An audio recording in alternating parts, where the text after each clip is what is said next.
আজি এটা নতুন ভিডিঅ'লৈ আপোনালোকক স্বাগতম। আজি এইটো ভিডিঅ'ত আমি আলোচনা কৰিম যে চৰকাৰী ঘৰৰ বিষয়ে আৰু অৰুণোদয় আঁচনিৰ বিষয়ে। যদি আপোনালোকে চৰকাৰী ঘৰ পোৱা নাই তেনেহ'লে আপোনাৰ বাবে এটা ভাল খবৰ, কিয়নো আজি লাখ লাখ হিতাধিকাৰীৰ একাউণ্টত চৰকাৰী ঘৰৰ টকা সোমাব বুলি চৰকাৰে ঘোষণা কৰিছে। দ্বিতীয়টো হৈছে যে অৰুণোদয় আঁচনি। আপোনালোকে নিশ্চয় জানে যে চৰকাৰী আঁচনিৰ টকাটো প্ৰতি মাহৰ 10 তাৰিখে সকলোৰে একাউণ্টত সোমাই যায়। আপোনাৰ একাউণ্টতো এইটো মাহৰ টকাটো সোমাই যাব।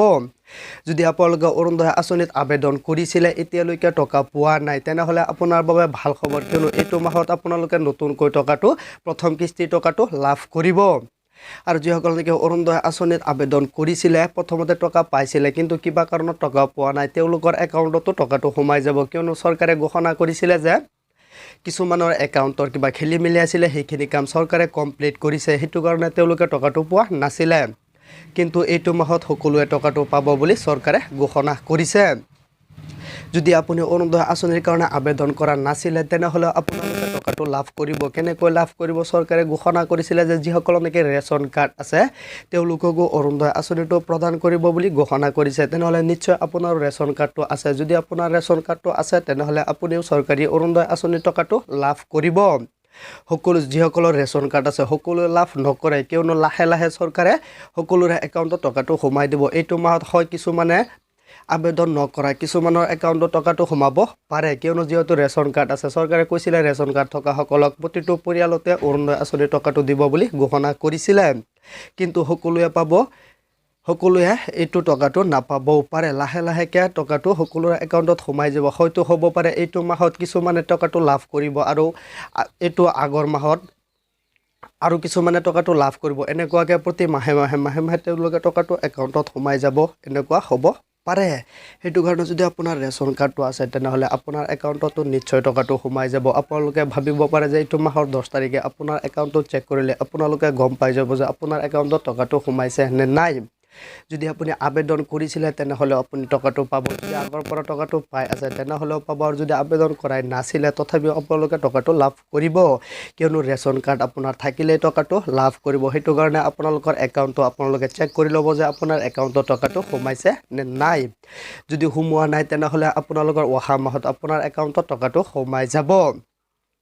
আৰু চৰকাৰী ঘৰ, আপোনাৰ যদি চৰকাৰী ঘৰ পোৱা নাই তেনেহ'লে আপোনাৰ বাবে ভাল খবৰ, কিয়নো চৰকাৰী ঘৰৰ টকাটো আজি লাখ লাখ হিতাধিকাৰীৰ একাউণ্টত চৰকাৰী ঘৰৰ টকা সোমাব বুলি চৰকাৰে ঘোষণা কৰিছে। তেনেহ'লে আপোনাৰ একাউণ্টটো চেক কৰিবৰ কাৰণে আপোনালোকে বেংকত যাব লাগে অথবা আপোনালোকৰ পাছবুকটো আপ টু ডেট কৰিব লাগে, কিন্তু আপোনালোকে বেংকত নোযোৱাকৈ পাছবুকটো আপ টু ডেট নকৰাকৈ আপোনালোকে ঘৰত বহিয়ে আপোনাৰ একাউণ্টৰ ডিটেইলছখিনি চাব পাৰিব যে আপোনাৰ কোনটো তাৰিখে কোনটো আঁচনিৰ টকাটো সোমাইছে।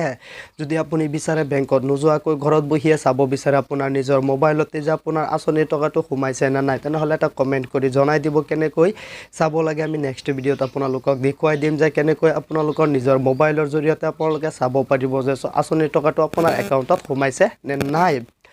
আৰু তৃতীয়টো হৈছে যে আপোনাৰ একাউণ্টটো শুদ্ধকৈ থাকিব লাগিব আৰু আপোনাৰ একাউণ্টৰ লগত আপোনাৰ মোবাইল নম্বৰটো লিংক থাকিব লাগিব। যদি মোবাইল নম্বৰটো লিংক থাকে তেনেহ'লে আপোনাৰ মোবাইলত SMS আহি যাব যেতিয়া টকাটো সোমাব। আৰু যদি মোবাইল নম্বৰটো লিংক নাথাকে তেনেহ'লে আপোনালোকে গম নাপাব যে আপোনাৰ একাউণ্টত টকাটো সোমাইছে নে নাই। সেইটো আপোনাৰ একাউণ্টটো চেক কৰিব লাগিব।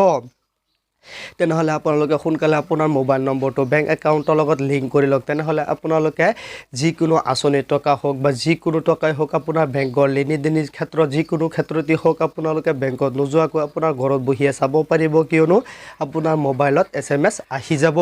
এইখিনি কাম আপোনালোকে সোনকালে কৰি লওক, তেতিয়াহে আপোনাৰ সুবিধা হ'ব।